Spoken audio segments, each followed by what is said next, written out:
10.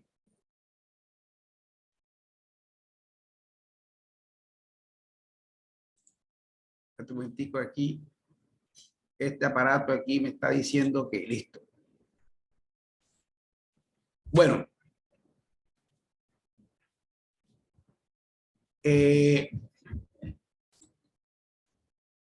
Comienzo hablando de las normas generales en el sector eléctrico en Colombia.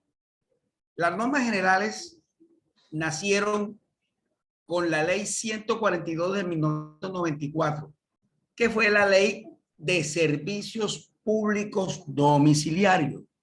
Voy a echar una historia de cómo nació la ley. Luego, en ese mismo año, en el 1994, nació en la ley 143, llamada ley eléctrica. En el 2001, no, pero antes, en el 1998, hubo una resolución que se llamó la 116, hace unos cambios a la ley, o sea, hace la unión de la ley 142, la 143 y independiza todos estos sistemas de media baja tensión de transmisión. En el año 2000 nace la ley 689, modifica parcialmente la 142 de 1994. Hay un decreto o hay una resolución en el año 95, que es la 043, y qué casualidad, también fue la 043 del año 96, hace unos apartes y unas aclaraciones ya específicas a la ley eléctrica que le llamaban en ese entonces. El decreto 2424 del 2006 dice, esto tiene que arrancar. Esto tiene que arrancar y comienza todo lo que tiene que ver con la norma. Lógicamente todos sabemos que es una copia de las normas internacionales adaptadas para nuestro país. Alguien ayer me hablaba del INCONTES, listo. El INCONTES es la entidad, en mis palabras, mundial, que hace los reglamentos y según una norma. Nace la NTC 2050 y ¿para qué nace? O sea, realmente la NTC 2050 es una ley que va totalmente dirigida la eficiencia energética, lógicamente sin dejar de lado los materiales que se pueden implementar en cualquier instalación eléctrica. Esa es la NTC 2050, o sea, digamos que su función o su aplicabilidad es para eso. El Código Eléctrico Colombiano hace unos reglamentos con el nuevo concepto de la eficiencia de la energía eléctrica. Toda la norma se construye ¿para qué? Para que podamos nosotros, era el material del calibre en la conducción y lógicamente el material de recubrimiento de este cable. O sea, ellos primero, los fabricantes hacen todo lo que tiene que ver con las calidades del material. Calidades de material que en ninguno de los dos conceptos, ayer lo notamos, uno con aleación, otro sin aleación, lo que hacen es saber la cantidad de amperaje que va a conducir el cable. Muy claramente uno de los participantes ayer nos decía, nos explicó, ayer la clase fue de ustedes, nos explicó de que los materiales de conducción con aleación tienen menos amperaje de resistencia. Entonces, nosotros realmente el nuevo concepto de eficiencia energética en las instalaciones eléctricas se refiere a eso. Eso es lo que se refiere.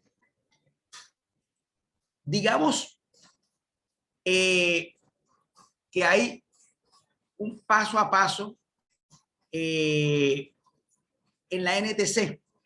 En la NTC, digamos que hay un paso a paso que viene. Alguien lo dijo ayer.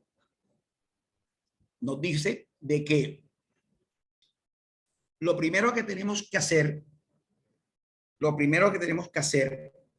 es definir para qué vamos a hacer la instalación. Pero antes de eso, quiero aclarar algo que copié ayer de ustedes mismos, es cuándo se aplica la certificación RTE a esa norma, cuándo nos las exige.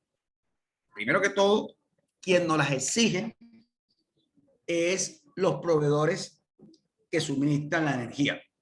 Entonces, realmente, cuando hagamos una obra nueva, palabras de ustedes mismos ayer, que me di cuenta que muchos han tenido la experiencia, cuando la norma aplica, cuando hagamos una obra nueva, una modificación de una instalación eléctrica o una adición, inmediatamente deberíamos nosotros dejar esas instalaciones certificadas. Ayer entramos en un event sobre cuando tenemos que cambiar las acometidas o de media tensión o las que salen de baja tensión desde el medidor hacia nuestro tablero de circuito. Cada vez que nosotros hagamos una obra nueva, obligatoriamente tenemos que certificarla. Entonces, ¿qué certificar? Cumplir la norma RTE. ¿Quién nos certifica? Un proveedor, una empresa certificadora. Ellos son los que dan la certificación. Pero hay momentos, hay situaciones que nosotros mismos, con la declaración de cumplimiento, podemos certificarla. Entonces, hay que dejar claro, la norma es clara, la podemos cumplir nosotros mismos, la podemos certificar nosotros mismos, nosotros podemos firmar ese documento, que es un documento que los modelos los tienen todos estos proveedores, Codensa, Afinia, Caribe Mar, bueno, entre la costa y el interior, las empresas que proveen Juan, el servicio. discúlpame, te y interrumpo. nosotros, Tú no estás compartiendo pantalla, ¿verdad? no estoy compartiendo pantalla. Ah, ok. Es que los ¿Por qué? especialistas me estaban preguntando, pero no, es solo audio especialistas. Ok. Pero pantallas que me quieran ver el rostro. No, también a veces tenemos presentaciones, especialmente lo preguntaban, era por eso. Ok. No estoy compartiendo pantalla. Bueno, me regreso. Me estoy regresando. Estaba ampliando un tema que todos estábamos comentando ayer, que era cuándo se cumple la norma. ¿Cuándo se cumple la norma? La norma se cumple siempre. Siempre se debe cumplir la norma. Nosotros, los instaladores eléctricos, siempre debemos cumplir la norma. El reglamento, la NTC, nos dice cómo debemos hacerlo. Y el RTE nos especifica, o sea, nos reglamenta esa norma. y el reglamento, tenemos que aplicarla. Es muy, muy, muy, muy importante que la apliquemos. Entonces, estaba explicándole que cuando se aplica, cuando se debe o cuando aplica las normas. O sea, cuando nosotros tengamos una obra nueva, una remodelación o tengamos de pronto una ampliación, inmediatamente debemos cumplir la norma. Ayer oí varias veces el caso. Sí, normalmente las edificaciones viejas no cumplen la norma. Es bastante costoso hacer una ampliación porque al hacer la ampliación obligatoriamente debemos coger todas las salidas, ya sean de 110 o de 100.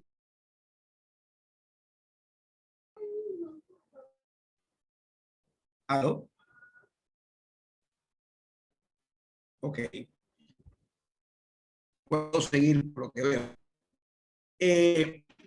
Nosotros ahí tenemos, le estaba comentando que los tableros de las edificaciones, digamos las antiguas, las primeras edificaciones, no aplicaba el polo a tierra. Muchos encontrábamos un clavito puesto en el polo a tierra. Bueno, cantidades de cosas que tengo una cantidad de fotos ahí para reírnos y para pues aprender de que antes supuestamente eso funcionaba. Entonces, cada circuito llega al tablero y nos obliga. Y es algo del balanceo de carga. Es el balanceo de carga. Entonces, ustedes siempre tienen que partir de que en esas tomas, en esas salidas que se vuelven tomas o en las salidas que se vuelven iluminación, ver qué equipo van a poner para poder hacer un cálculo del amperaje. Nos vamos un poquito por encima, pero ya sabemos que el conductor tiene una capacidad máxima. La norma no te dice a ti, si tú pusiste un cable 10 para un toma corriente, para 5 toma corriente, por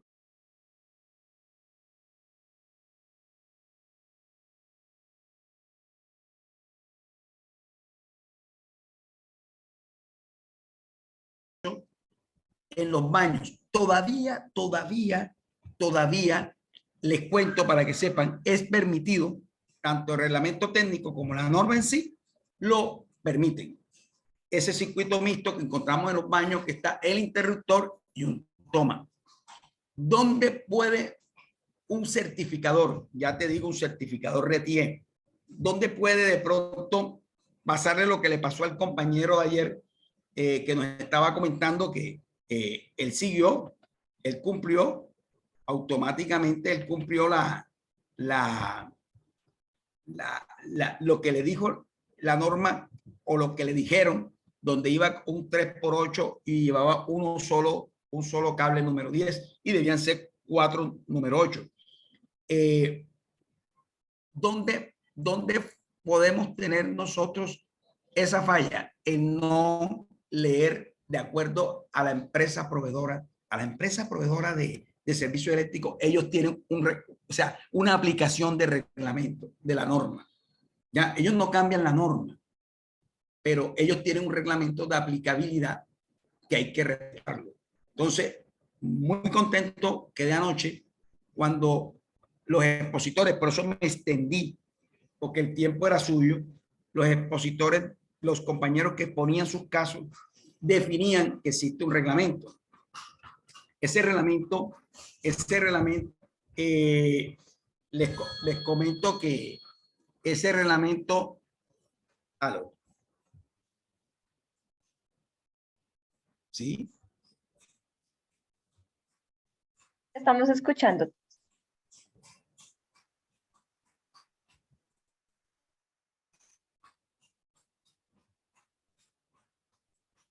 Listo. Gracias.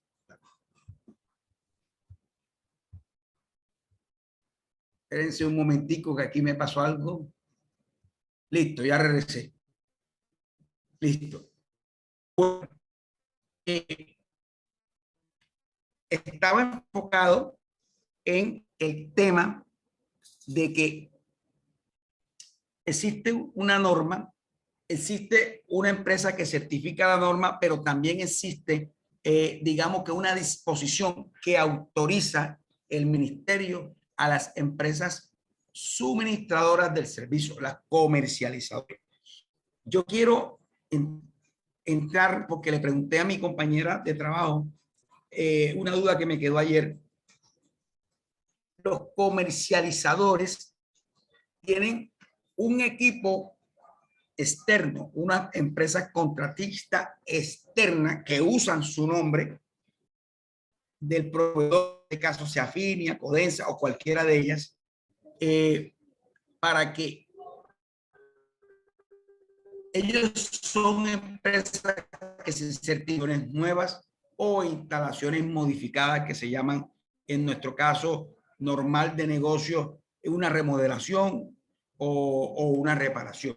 Entonces, es bueno que tengamos claro eso. Me tomé el trabajo y buscar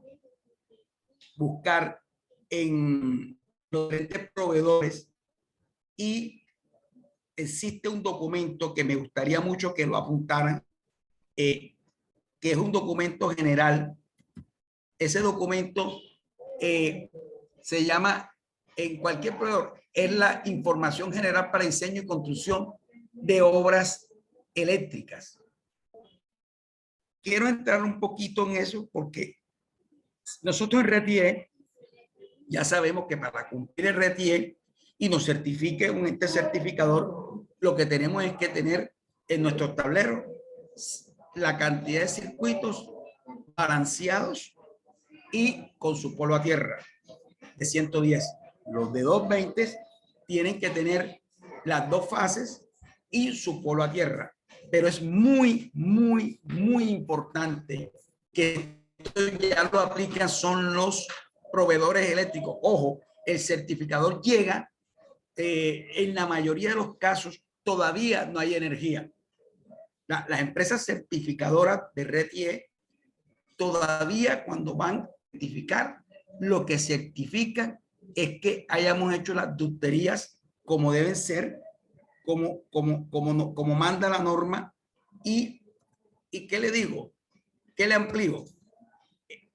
Las ducterías, los conductores, hacerle más claro, los conductores, los materiales de los ductos, si son los, como le decía ayer, hay materiales que son libres de halógeno, que se utilizan cuando en el establecimiento o en el área van a estar más de 50 personas.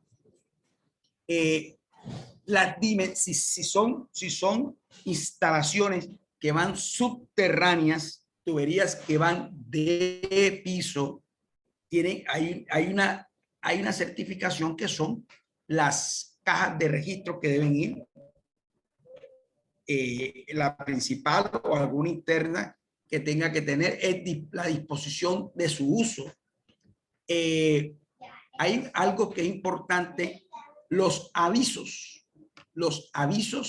sobre la canalización eléctrica, o sea, nomenclar, identificar las cajas de inspección, ponerle los avisos de señales eléctricas, y digamos que eso no lo dice la norma, pero no nos lo revisa tanto el certificador. El certificador llega, verifica que todos los circuitos estén completos, hace una prueba. Ellos tienen equipos tecnológicos que hacen una prueba. Las pruebas que hacen, que no hayan caída de voltaje. Entonces, si le ponen el MEGE y hay pruebas donde no hay caída de voltaje, quiere decir que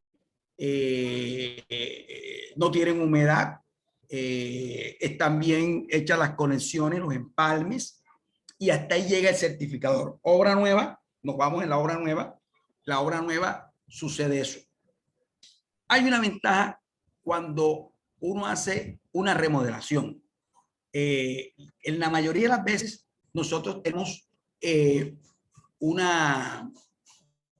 que, digamos, tenemos un suministro de energía, que posteriormente de pronto lo vayamos a ampliar el servicio. O sea, tenemos 2 kVA y necesitamos 4 kVA, pero comenzamos a realizar las instalaciones de la remodelación, las comenzamos a hacer con energía. Ahí vamos probando las caídas de voltaje porque se van probando. Solamente se sube el interruptor, el breaker, la cuña, como le decimos en la costa.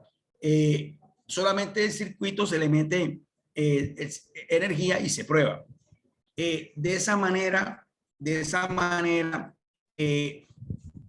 nuestro certificador puede que lo haga, pero normalmente no lo haga. Mira que el código de colores de cable sea el correcto, que esté balanceada la carga.